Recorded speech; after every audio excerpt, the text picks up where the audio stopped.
I think Arkansas sophomore Billy Richmond is probably one of the more divisive players to evaluate in this draft cycle.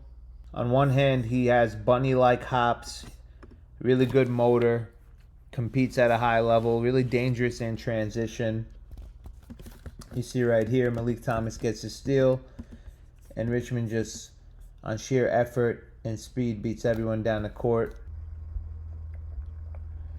He can run the dunker spot, get behind the defense for lobs.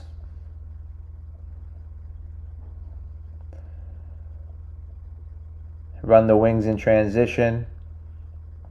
And really impact the game with his athleticism if he's not tasked with any advanced dribbles or too many decisions to be made on possessions right now.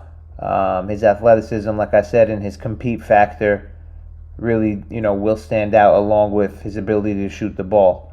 Now, if he has to handle the ball coast to coast, it's a little bit of a different story. Sometimes it's really out of control.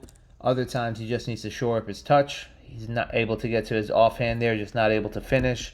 But it wasn't anything too head scratching as some of his other plays that we've seen over the last 2 years at Arkansas. So for me, the stats don't necessarily paint too much of a picture for Billy Richmond. 6'6", 195 pounds. He only shot 1.5 3-point attempts this season, and I don't have the split data available to me for catch and shoot versus off the dribble. But an optimist would buy into his athleticism, his ability to attack the gaps, attack open spaces, especially with the more spread out game in the NBA, get to the hoop, and then shoot it, like I said, off the catch and shoot. Whereas somebody who may be a detractor of Billy Richmond will say, you know what, he's a little bit not as coordinated as you like, and his dribbling and fundamentals aren't necessarily there. But again, I think the film is where you need to really get into with Billy Richmond more so than any statistics, just because his physical traits are advanced, but some of the fundamentals and decision making really isn't the most consistent at this point. But it's not due to anything nefarious per se. It's just maybe he isn't there yet. So let's take a look. Richmond was a good driver, attacking with one or two dribbles. I was able to attack the gap or get into the lane. And like I said, with more spread out offense in the NBA, he might have more space to do so. He could finish with his right hand, finish with his strong hand, which is his left. And, the times he was able to maintain his balance, he does kind of glide through the air and make plays that no one could really contest due to his athleticism.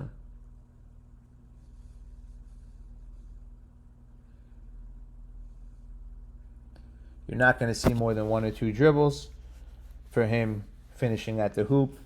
But nonetheless, when he jumps, you're going to need someone who can really get up there to meet him at the rim.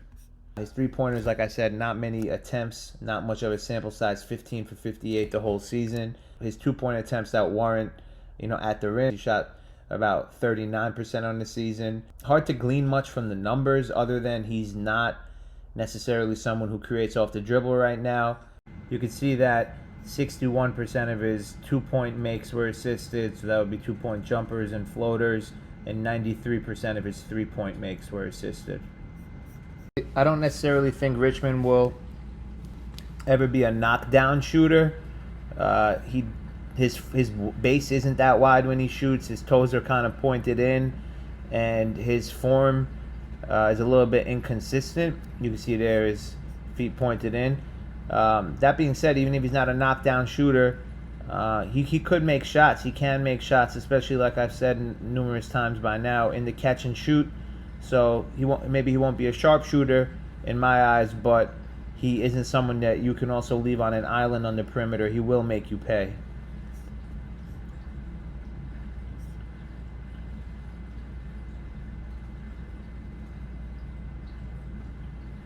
Whether he can shoot coming off DHOs, pin downs, flares, and really he could be, part of the action that you're running to get a movement shot, that is yet to be seen.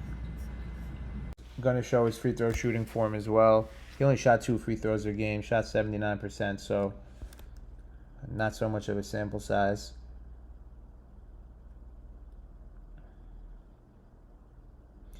I think his low free throw rate has to do with his ability to not really create off the dribble, or I should say his inability to create off the dribble as much as you'd like at this stage in his career.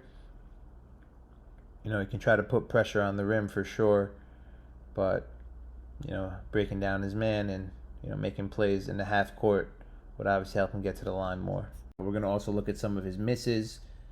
Sometimes he's doesn't gather himself offensively and defensively, but on his drives and on his shots, I think he needs to play with a little bit more patience, a little bit more of some firm footing, if you will. A little bit, be a little bit more composed, just in his movements, because his intentions are to help the team, it appears. All the coaching staff speaks highly of him and his competitive fire, like I said. So it would be nothing about kind of like above the neck. It's not really like that. It doesn't appear to be that, just in terms of his actual basketball movements and technique, if you will. Just to continue offensively, this is going to be a little bit of a precursor, this play, into where he needs to improve offensively. So you can see there's 21 on the shot clock here, 21 seconds on the shot clock, and he just pounds the ball away, not doing much. And not that this is consistent, but it goes from 21 to 11. It's not necessarily that he does this often, it's just that he could do something that makes you scratch your head, and this is just, like I said, a small precursor to that.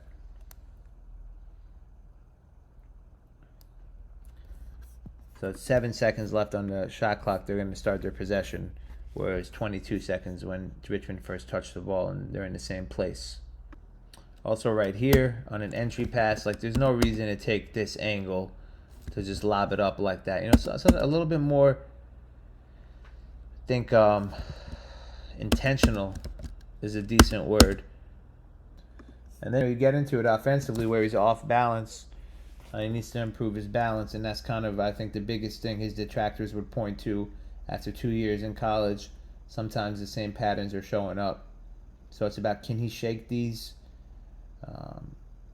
off-balance attempts and movements? I think that's what a lot of it would come down to. Over here you see, who is he? He's pump faking.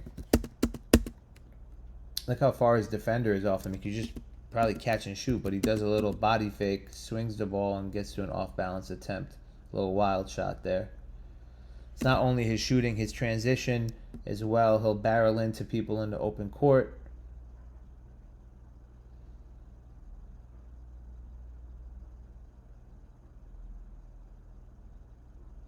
He'll try to finish through multiple defenders, where the smarter play would be to just look for a teammate. That's a replay of the transition play we saw earlier.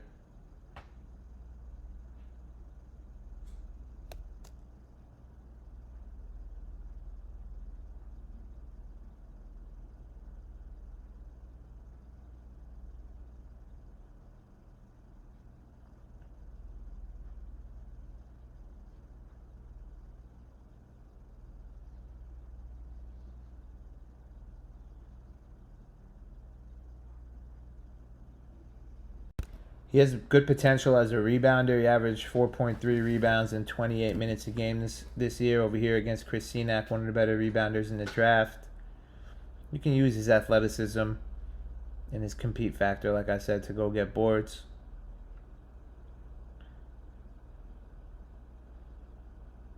You can see on his rebounds, he's able to track the ball and go up and get it. So I think it's not necessarily that he's the most uncoordinated player. I think it's more that the game just has to slow down for him. Maybe more reps, maybe getting a better feel. But the game slowing down for Richmond would kind of iron out all the good and allow it to flow more freely and naturally, as opposed to a little bit of a bumpy road that we see right now, where sometimes you have these athletic plays that come out of nowhere, and then you have some head scratching plays as well. All right, let's get into his defense. He's projected as a two-way player, a two-way wing, so you'd want him to be a plus defender for sure. Lots of steals, lots of deflections. That's what you would want. And it's kind of a tale of two tapes with Richmond. On one hand, he stays with his man. He moves his feet. He moves his hips. He uses his length to get blocks and deflections and steals. And on another hand, it's a little bit different. So this is the good, so to speak. You see him stay with Flemings, make him get off the ball. Gets down in a stance. Again, gets a hand on it. A lot of tie-ups. So he has good instincts defensively. He's able to get a lot of tie-ups when people are driving into his chest. And a lot of steals that way. Here's another example of that.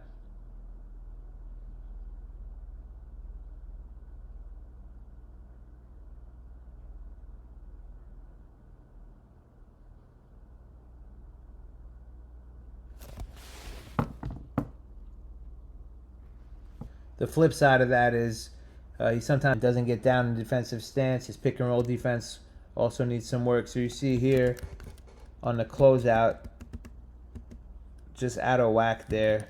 Ends up playing defense, looking backwards. Gets beat there.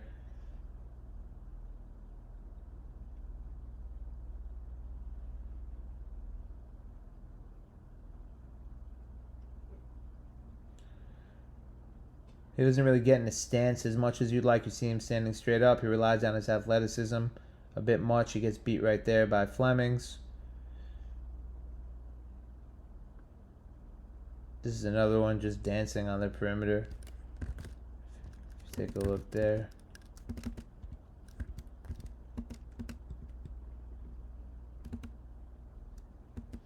So he's bites on the pump fake. Kind of herky-jerky motion there. And now the offensive player just is a step ahead, able to rip through, and Richmond is spinning there.